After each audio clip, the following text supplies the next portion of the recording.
Michie for making DIC available for our planning session as well.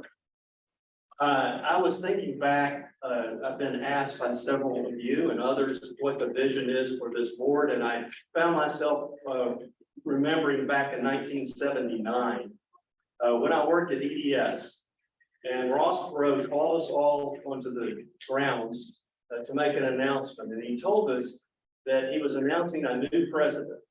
And the president was Morton H. Meyerson, which we all recognize that name now. None of us really knew who Mort Meyerson was. And Ross Perot said this, he said, "You're going to ask me, why did I choose Mort Meyerson to be the president of EDS?" And he said, it's three words: continual, outstanding performance. And those words have stuck with me all these years. And that's what this board is to focus on: continual, outstanding performance and improvement. And so I thank you all for being engaged, board members. I thank staff for their hard work and what they're doing. And then I also looked up what Benjamin Franklin said about improvement. He said, without continual growth and progress, such words as improvement, achievement, and success have no meaning. So thank you for being a part of a great organization, the great work that you do. Our board and the organization continue to improve and have great successes. And one of those was noted in NAW. Every year, there's a National Association of Workforce Boards that convenes in Washington. This year, we had an opportunity to go and participate in that. There are 28 workforce boards in Texas and hundreds more across the United States. 550. Yeah, 550. So a lot of organizations come together at one point in Washington to meet, and your officers, along with staff, some staff members went to this, and there are great best practices that are promoted, and information gathering and exchange. So I'm going to ask Ellen and Harry and Bill, maybe Connie and a few of the staff to talk about NOP. But I will tell you from my perspective, three things that I saw. I saw board responsibilities. That was promoted throughout the seminars that I went to, that it is your responsibility to be engaged and to ask questions and to be part of this great organization. The next thing that I saw was economic development. Workforce is economic development. And this workforce board is a force multiplier for economic development. That's why our offices are at the chamber, so that economic development and workforce are married all along. And I know our staff works closely with DRC as well. And then the third tenet that I saw was training and development. And that leads me to our great partners at DISD and Dallas College. We actually received an award. You've seen that in your package, both us and Dallas College, for this great partnership where Dallas College does training. We need workers. We find employers, and it's magic when they match up. So congratulations to our partners at Dallas College for a fantastic award, and Lori, for you and your staff for your work. I just noticed that, yeah.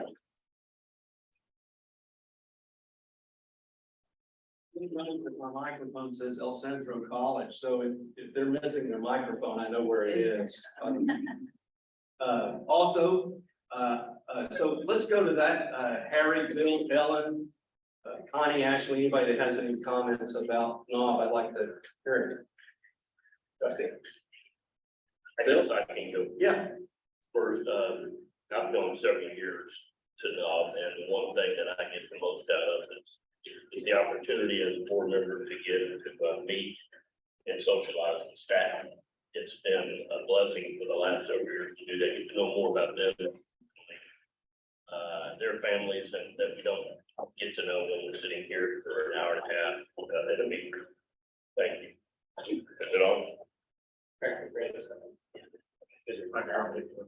About the same like El Centro might work. I'll talk louder. Okay. But in addition to that, it was also fun, I know, as a board member, many of the events we went to, the breakout sessions we went to, when they saw Texas on our name tag, and specifically up in North Texas, they were recognized around the country as being one of the most successful boards out there. And we take that for granted, I think, when we're here, and until you go to a group like that and realize how other people are suffering around the country with what they're dealing with from a workforce standpoint and the communities they serve. We're blessed to be here, we're blessed to be busy, but we're doing things the right way. And that's encouraging because sometimes, we can't rest on our laurels, got to keep improving, but it's good to know and be recognized, not only as board members that we're doing a good job in North Texas, but certainly with our staff also. So that's one of the things. Thank you, Bill. Thanks for going. So, I would just reiterate what Bill said. I've had an opportunity to go to a number of these conferences, and I had to say this year was extremely good. We had great speakers. There was a lot of thought about innovation, about really paying attention to our youth. I was in one session and I remember them saying, stop saying that our young people, millennials, don't want to work. They said they want to work, they just don't want to work like us, right? They don't want to work the way we have. And so it's a mindset change that needs to happen. I attended one session and it was about high performing boards. And actually you and I were in that session together.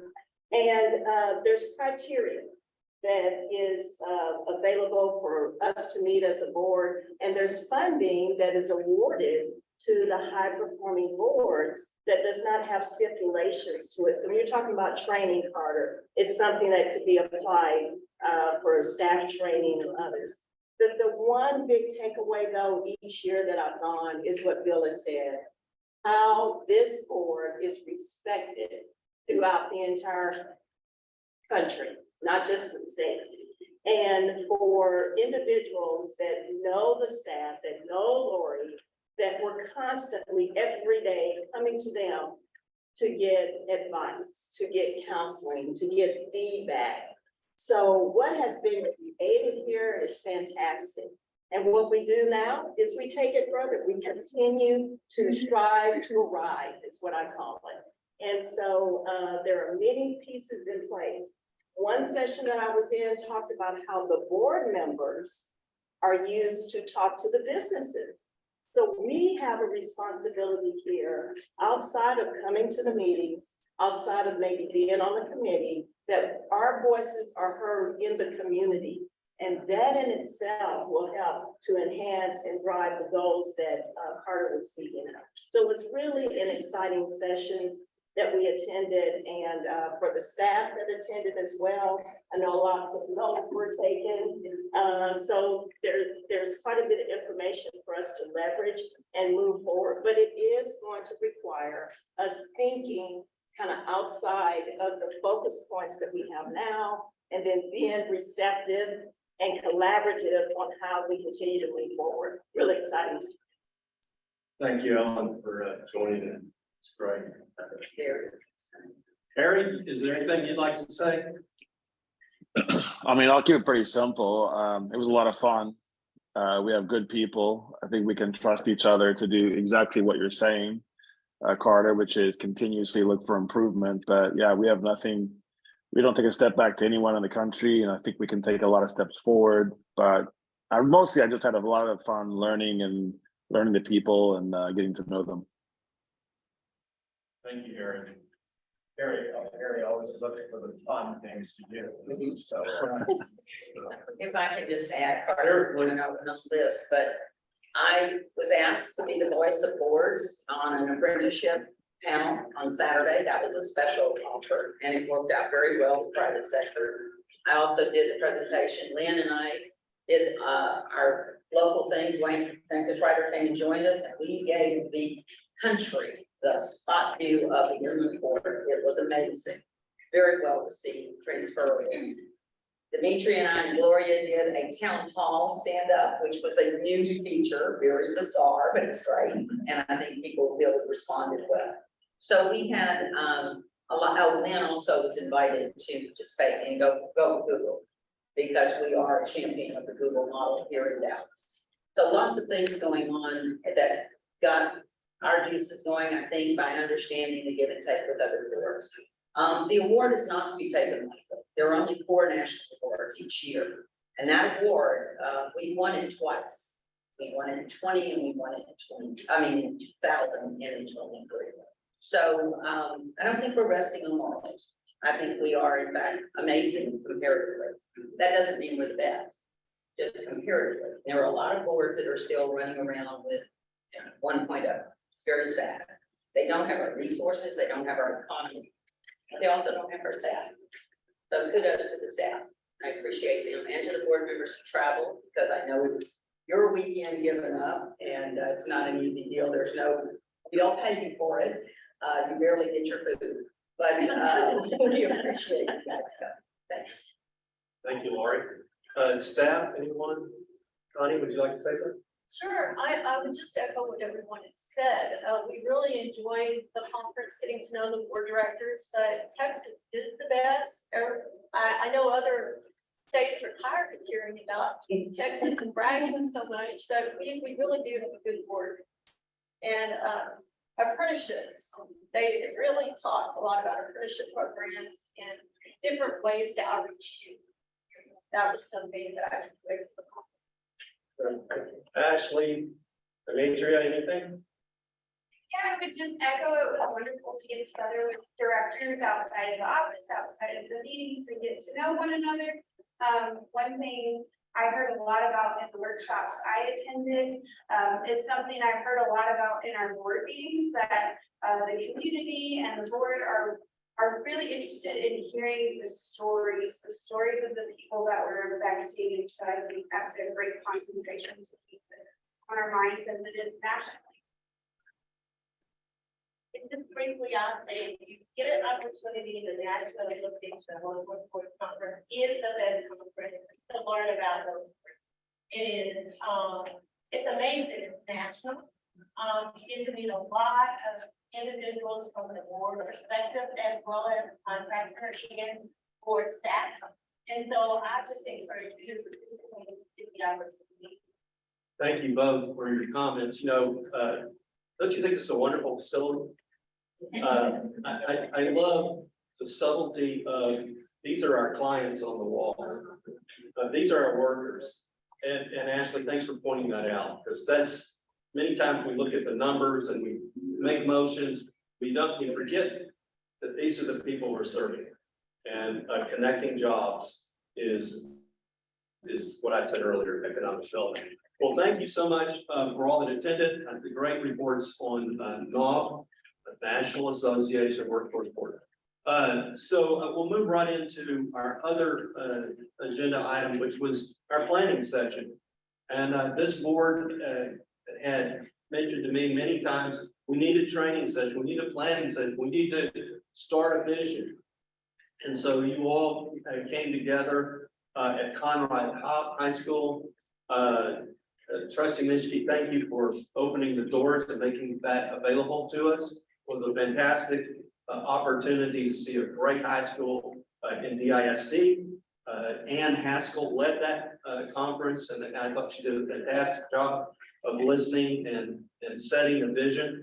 The things that really resonated with me were 1, governance, 2, strategic planning, and 3, marketing, to look at things like our workforce centers and their continued effectiveness. We have a huge investment in that.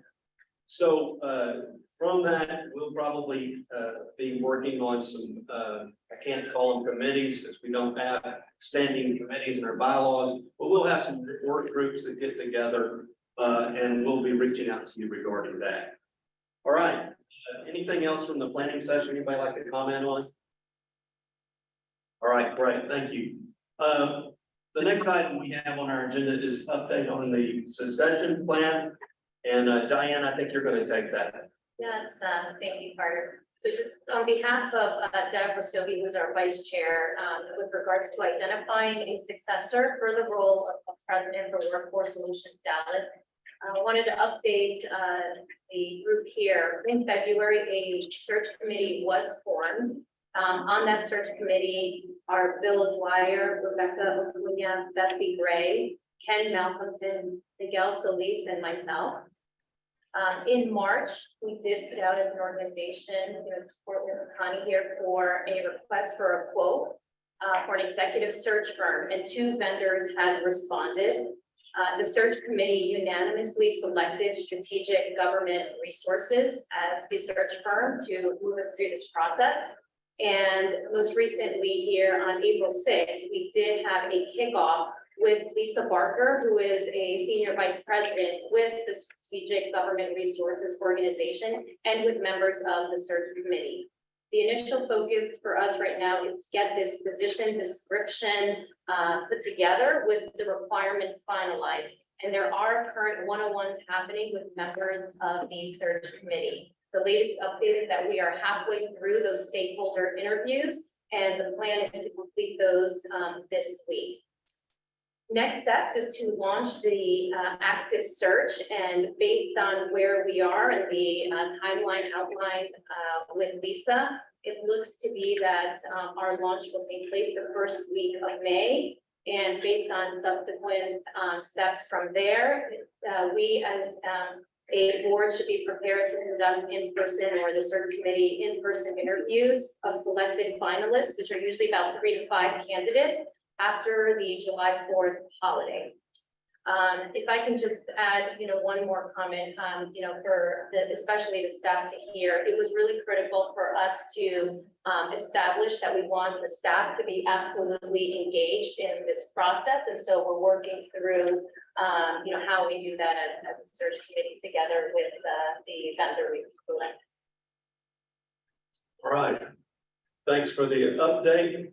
So I'm hearing that July, you should have some candidates that will be presented, and we'll go through the process of that. So thanks for the hard work that Deb and Diane and all the search committee is working diligently on this critical assignment. So thank you for that. All right, well, so the next item is our closed meeting. I apologize to our audience and those in attendance other than the board. We must go into closed session and handle some personnel business. So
yeah.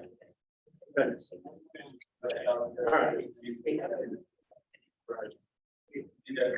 All right. All right, we are back from closed session. We're back online. Is that correct, Stephen? We're good. Thank you.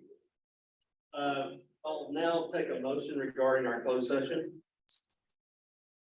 I'd like to make a motion to approve in terms of separation that have been negotiated between the board and the president of Workforce Solutions of Greater Dallas. Okay. Second. All right, any abstentions? All right, seeing none. Any further discussion? None. All right, all in favor? Aye. Anyone opposed? Okay, motion passes. Thank you so much. Sorry. No extension. All right, so we skipped over, approving, the minutes from the last meeting. So I'd like to take a motion to accept the consent agenda, and the only thing on the consent agenda is the minutes from the last meeting. Somebody like to make that motion? Second, Susan, and Ken second.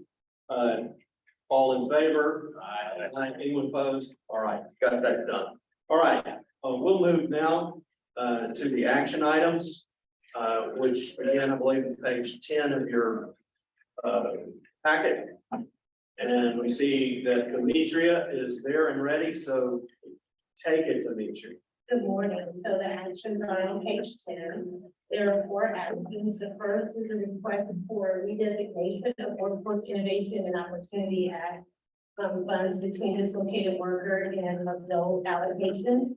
The board has the flexibility to transfer funds to meet the demand of customers participating in career and training services. Our contractor, Edwards Workforce Solutions, who provides the management operation of our workforce centers in Dallas County, has requested an amount of $1,800,000 from WLA dislocated worker allocation to adult designation to support this population.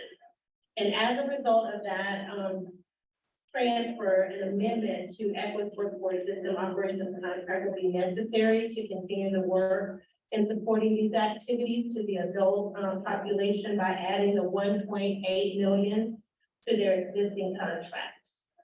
That's that item is also listed in the table, the second item. Mr. Chairman, I can continue with the remaining 2 if you like, before we take an action. Any questions regarding that matter?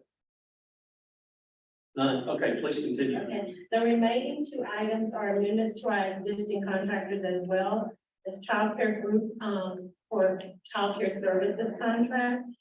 This is a result of Texas Workforce Commission reevaluating the performance targets and allocations for the 2023 contract year. A mid-year target adjustment based on the newer data showed that costs were considerably higher than expected. So under the commission's rule, the level of funding allocated to a workforce area may be determined, modified or reallocated in order to respond to case load changes. And the updated case mix information from child care revealed that the average cost of child care had increased slightly. So therefore, the state provided additional funding to all workforce boards, and our amount was $2,383,103. And that funding will support childcare group in meeting the target of 16,102 by the end of September. The last item is an amendment to Equus Youth System contract in the amount of $530,000. These funds will support the continued effort of providing scholarships and work experience opportunities to eligible youth ages 18 to 24. And the student hireability navigator activities, increasing access and providing employment and training opportunities to in-school youth with disabilities. Those are the 2 items that I have. I have a recommendation. Would you like for me to read that as well? I think we have questions, so we'll take those at this point. Yeah, so that's so on the $1.8 billion, these 2 are going with this. So is there any like data around it in terms of if there was for outreach, recruiting and enrollment or work experience and training opportunities, what does training, placement and retention look like before we get start approving the $1.8 million? So currently we have about between adult and dislocated worker, about 700 individuals that are in training, and those training accounts are extended through, it can go through September. So we need to extend additional dollars to help afford those training obligations right now. So that's why we're doing the transfer. because we have more in adult than we do dislocated worker. Does that answer the question? The budget, and we didn't have enough dollars in trying to separate and that are in the program. That's correct. Right. Demetri, I just want to clarify that neither Equus nor Child Care Group called you and said, we need another $2.4 million. Can you get it ready for us and write us a check? No, the $2.3 million for child care group was automatically given to the boards because of the reevaluation of the performance allocation target. So the statewide initiative. Right, that's not it. Thank you. Any other questions? Okay, Demetri. That concludes my presentation. The recommendation is board authorization to approve the WIOA grant reassignment in the amount of $1,800,000 from dislocated worker funding to support the adult population currently being served through Equus workforce system. And the amendment to child care groups, child care services contract in the amount of $2,383,103, as well as Equus youth contract for $530,000. Great, thank you. All right, so can I get a motion? All right, Bill's gonna make the motion. Seconded. Any abstentions? Thank you. Abstaining. Susan? No, not a thing. All right. Any further discussion? All right, all in favor? Anyone opposed? All right, your recommendation carries. Thank you. Thank you. All right, I see Connie's up next on adjournment. So, go ahead, Connie. I'm ready then. Good morning again. Connie Raff, Senior Vice President and Board Secretary for Workforce Solutions for Dallas. If you'll review your handout in front of you for procurement. That's the first topic. Procurement, we issued procurement for monitoring services, which included fiscal and program compliance. That was issued March 7th with a deadline of April 6th. In response to the procurement, we received two, one from Christine Wynn and the other from D.S. Smith and Associates. We evaluated, scored, and ranked the proposals, with Christine Wynn receiving the highest score for fiscal monitoring services with an average of 86.67. And she also received for program compliance monitoring an average of 79.33. So, Mr. Chairman, if you would like, I can roll all the items together or take each one individually. Okay, regarding the monitoring contract, is there any questions on that?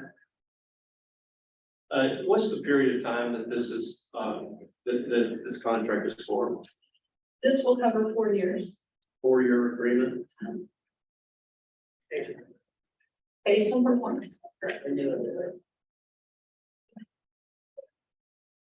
Up to 4, so we don't have to take action every year, but we could if we wanted to. Correct. All right, so we had a performance issue. Yeah, but we're needed boards decided to retire from business. That's why the procurement was expedited. Okay, So things like that. That everybody's the constraint. okay. All right, you can continue. Okay. The next item, I'm covering this for Ashley, is our banking authorization. We switched banks from Comerica to Bank of Texas, and it's necessary for us to have a corporate credit card. So Ashley, our CFO, in consultation with our treasurer, proposes applying for a corporate credit card offered by our new banking institution, Bank of Texas, and closing the credit card with Bank of America.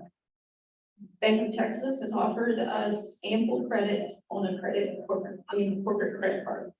This is a purchasing card, and what's the purpose of the credit? It's for vendor purchase. It's for any standing costs, like electric bills, for the facilities. It's also our travel card, send very many people off the train. It's very necessary, and it became more widely used during COVID, since we stopped writing checks. So there is that caveat. So we've expanded from 30,000 and now it's going to 60. I believe this one also actually is about the limit on this 75. It's better than Bank of America. Any other questions? Okay, thank you. Okay. I'll next go to the board packet of page 11 for policy. Under policy, 3 of the 4 items, there's no local flexibility. They're basically, we're following state's guidance. One is for the ban of TikTok and other non-work-related social network services. Texas Rising Star entry-level designation implementation, and the adoption of the universal employment plan.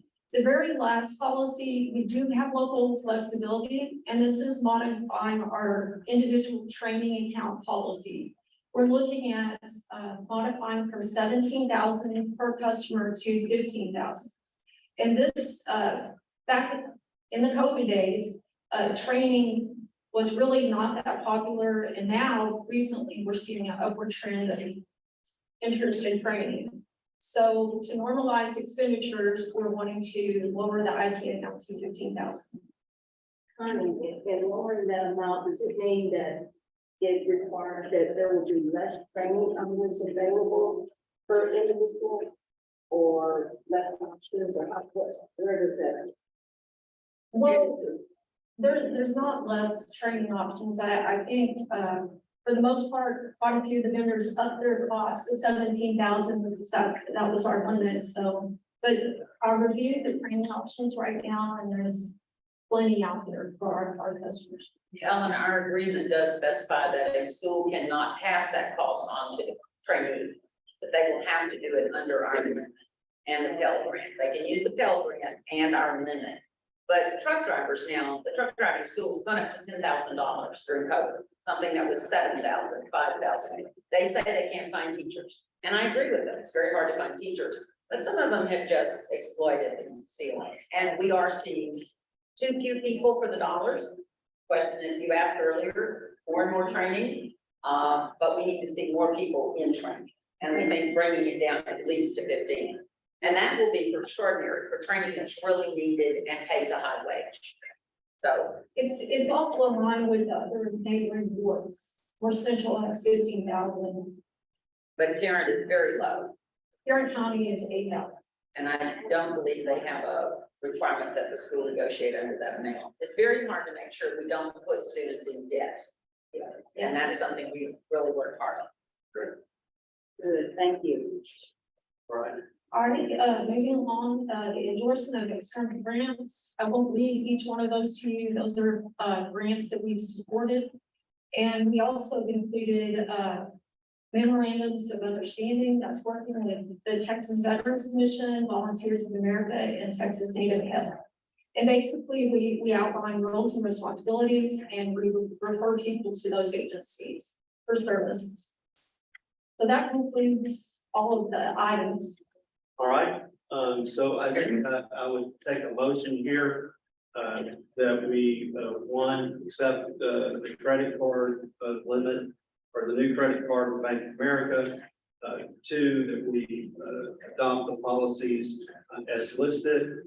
And 3, that we approve the procurement for the monitoring service like we already.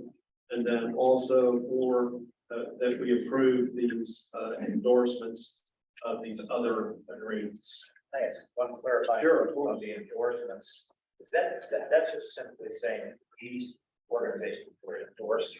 There's no financial implication here whatsoever. And not the organization, all we're endorsing is their application for funding based upon a need, a gap in the system. They're not duplicating our work.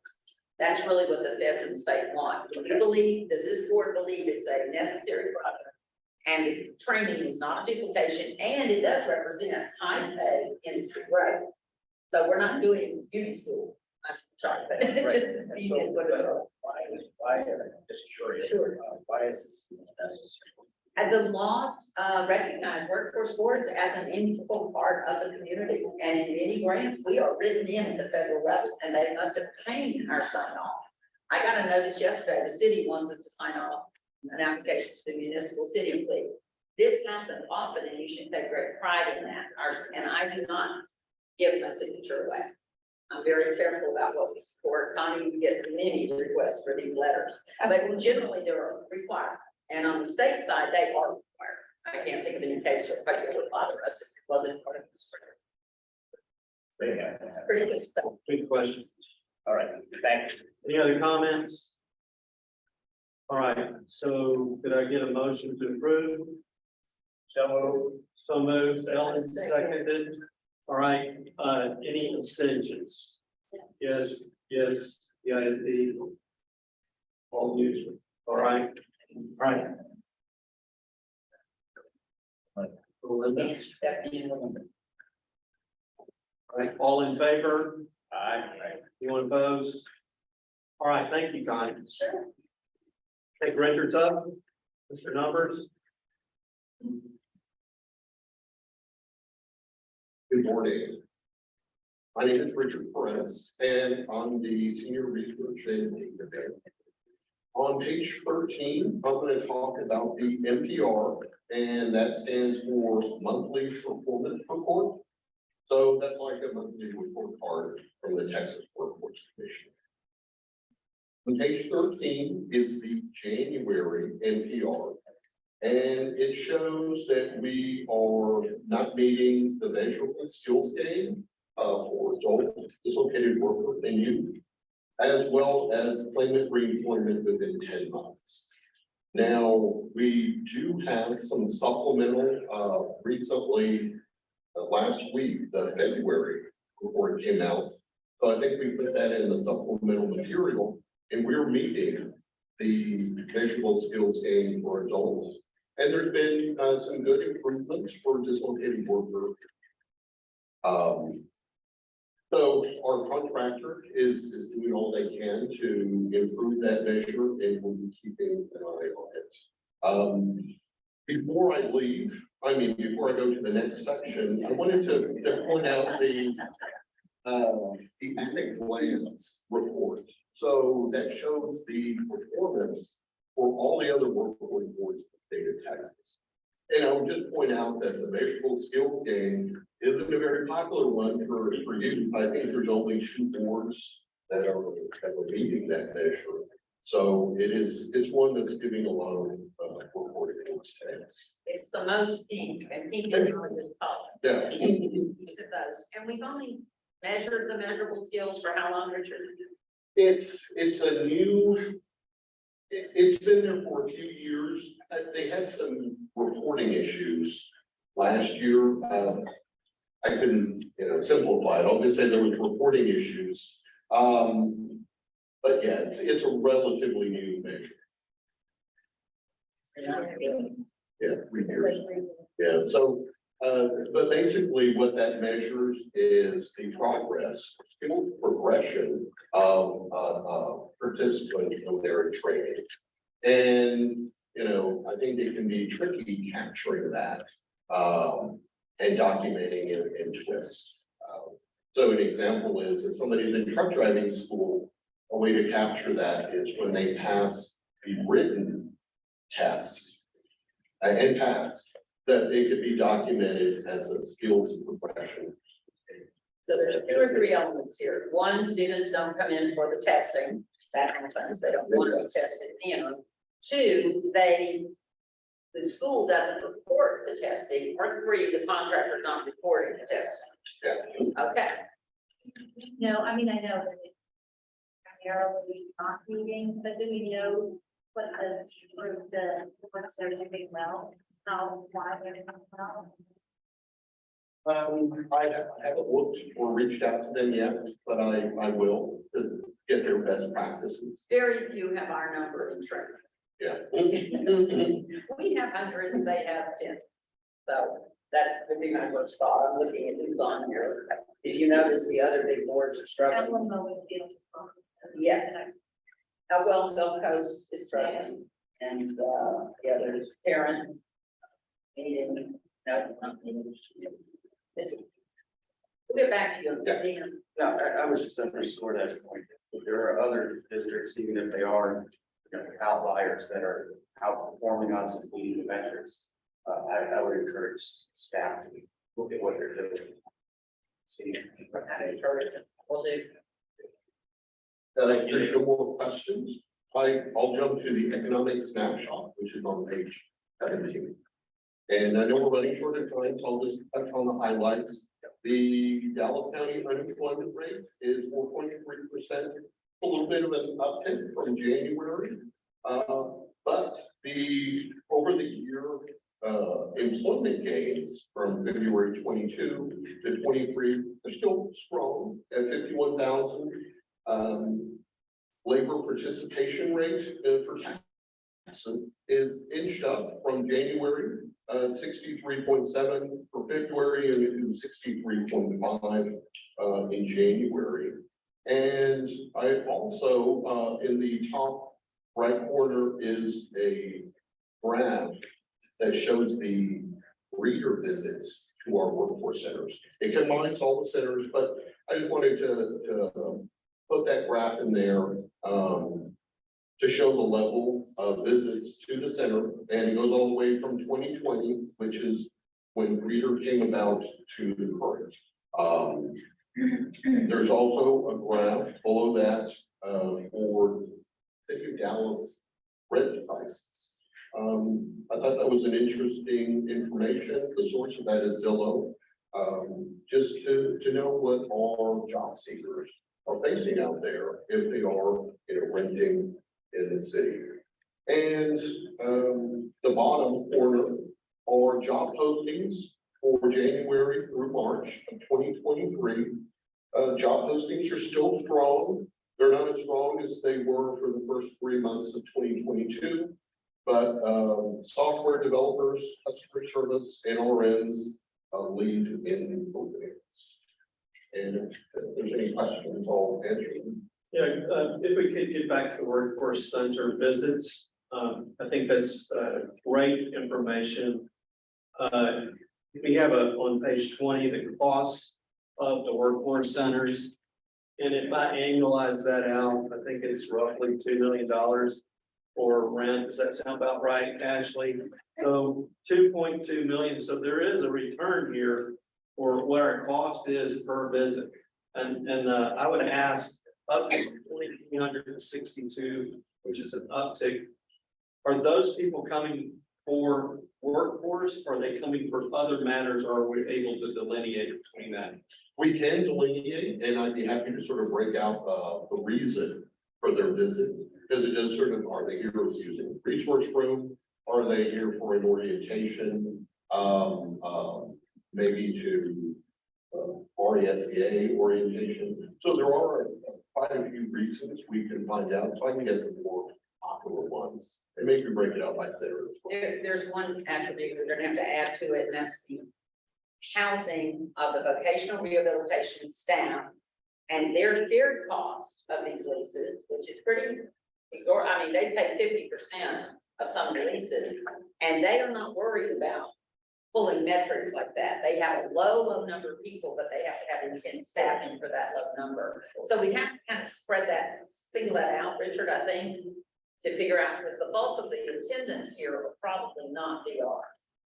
And then we're not paying, actually, what are we, you have to look at it, what are we actually paying versus what the cost of all the leases? Okay, I just want to get that in there. It really won't change everything. Yeah. But I think it's a number that we should be aware of and evaluate. We all want, I have a friend that was a car dealer, and they could tell you exactly what it costs to get somebody on the lot. And it's sort of the same year to year. What does it cost to get someone looking for a job in our centers? And we need to keep pushing that. Because we have a fixed cost. We want a return on investment that as well. All right, any other questions for Richard? Just real quick. Yeah. I would like to see the breakdown by individual sector that we suggested earlier, and have that be part of our standard. I can absolutely do that. And I have one more comment, and it might be more of a general discussion, but it is about centers. Can I ask, moving forward, that under the contract, and we vote on them by entity? I make that comment because there are people who have conflicts on certain ones, but may have a lot of questions on others. So moving forward, I would like for us to vote on the contract It's very good, put them together. because you are in from this discussion. Yeah. And it's really, apology. Thank you.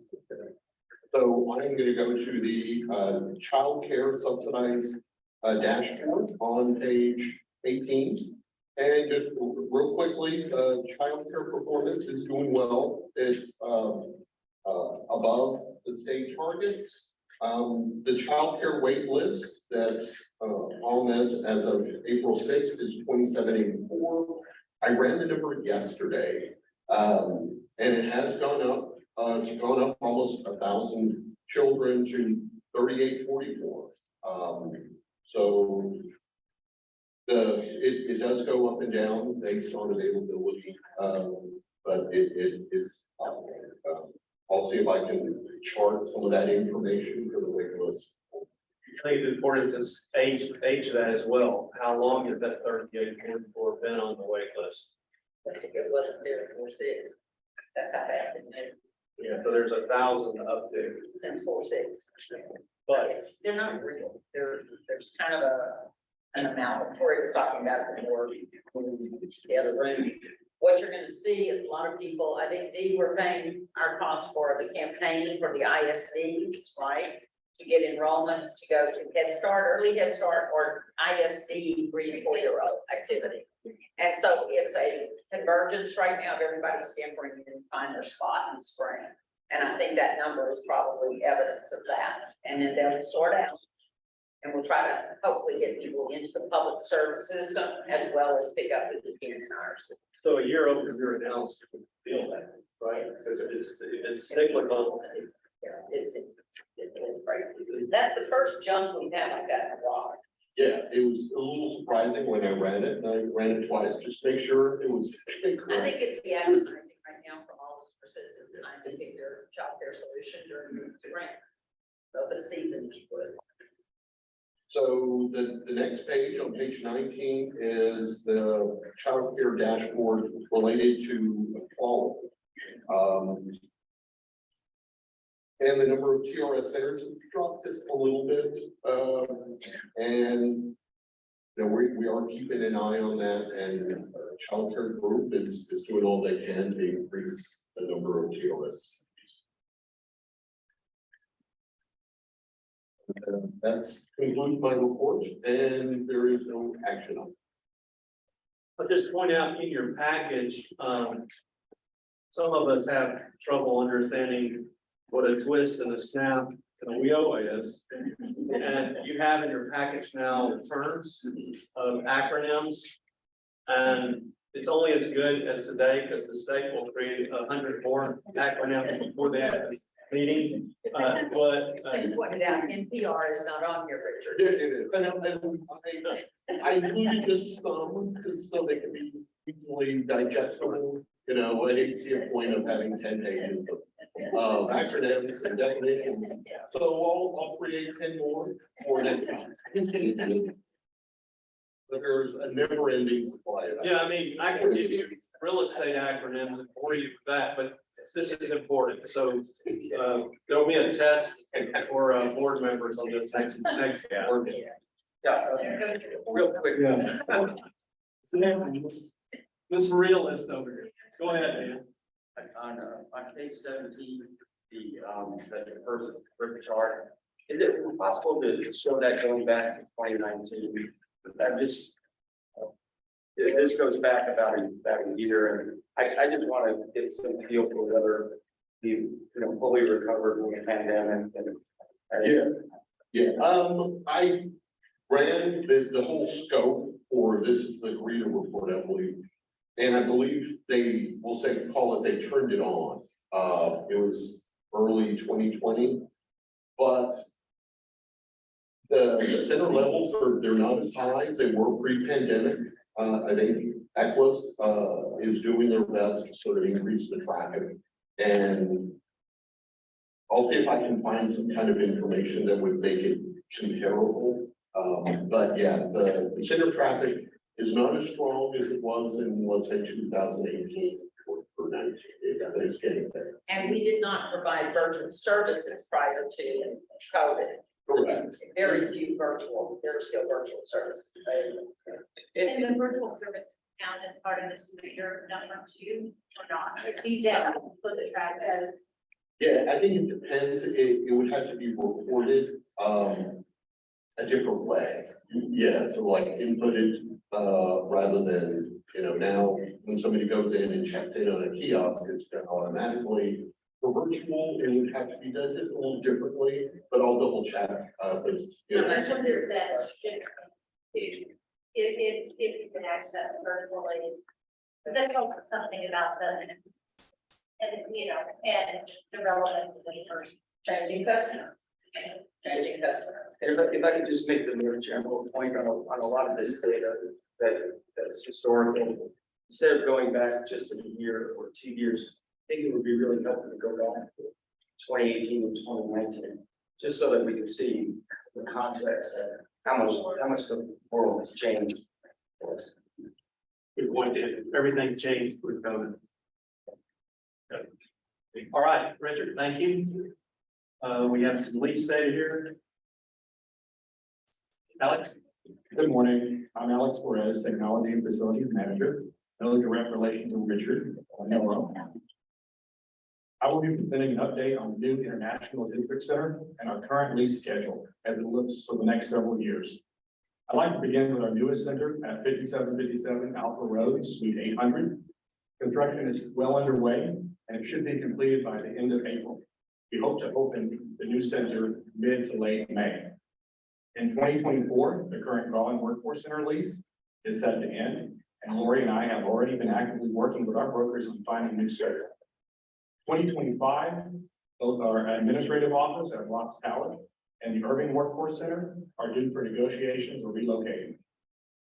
Our real estate brokers have suggested it's a little early shopping 500 North Acker, our headquarters, but we remain optimistic that rates will decrease when we begin seeking renewal or relocating. You can see a full list of our central leases on page 20 of your packet. No action is needed, Mr. Chairman. Thank you, guys. Thank you, Alex.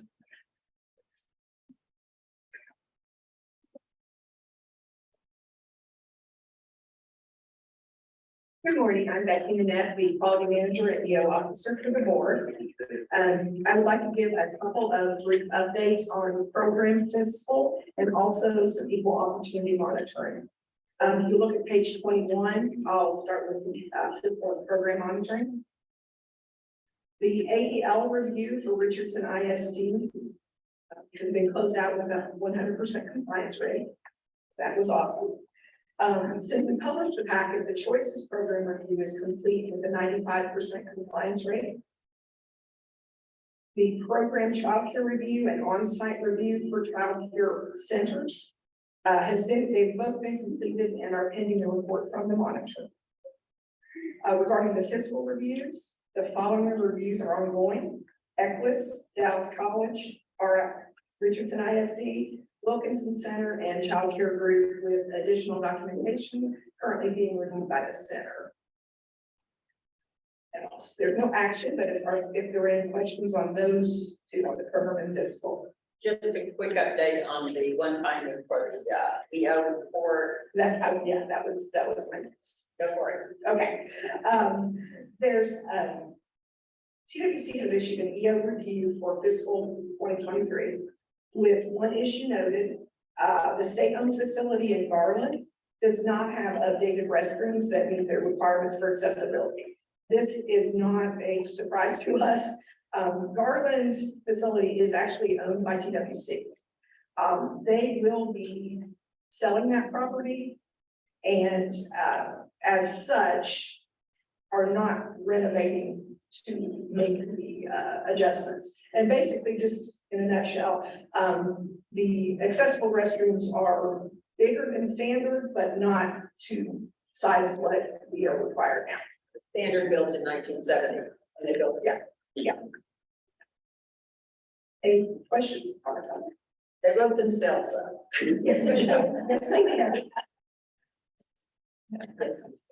I see Stephanie put her head. Okay, thank you. Thank you. All right, Ashley. That's nice. Ashley's been chomping at the bit. Yes, good It's on numbers. Financial Officer and Executive Vice President.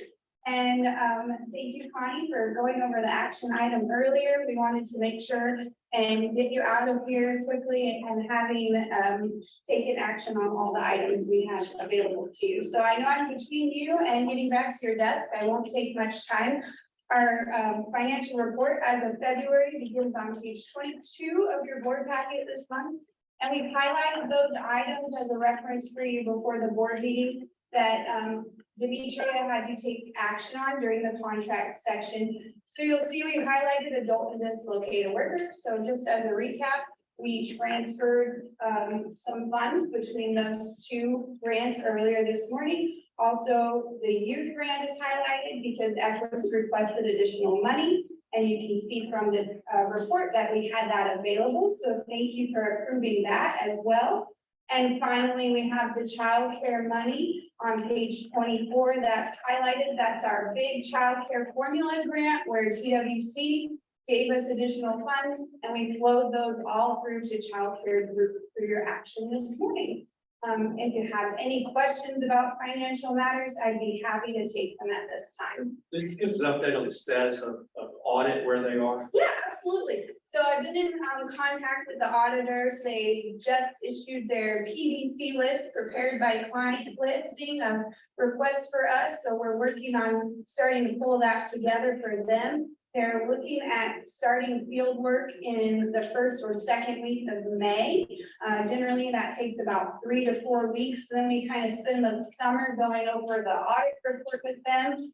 We'll have a finance committee meeting at the end of July with our auditors and bring the audit to the board at the August board meeting for your approval. Great. Any questions for Ashley? I just want to do a heads up on childcare money, please. The CPF money, it looks robust, it looks wonderful. If you notice, they reduced our goal and increased our money. I want no misunderstanding here. We do not have further flexibility to increase the rates or to spend the money more differently. So the problem is, do we spend all the money? And it may not happen. And this goes through October, right? We get an extra month to try to absorb it. But Ash, what do you think we end up? I know last time I looked at it, we were looking at, based on the past several months, probably around $5 to $10 million. It's hard to detect right now. We spend about $5 million every 2 weeks on just the direct care for a child care provider. So I can keep an eye on that. It does look like there will be some money to return in October. So I didn't want the board surprised, Right. and I don't want that to become that issue again. It's not a real issue, guys. They hold the strings here. Stephanie can attest. We are not given additional flexibility here. We are simply given more money, more money. You're hopeful that we get more infants that cost more. But driving infants to care also, we need more resources that do infant care. Most schools can't afford more than one room for infants.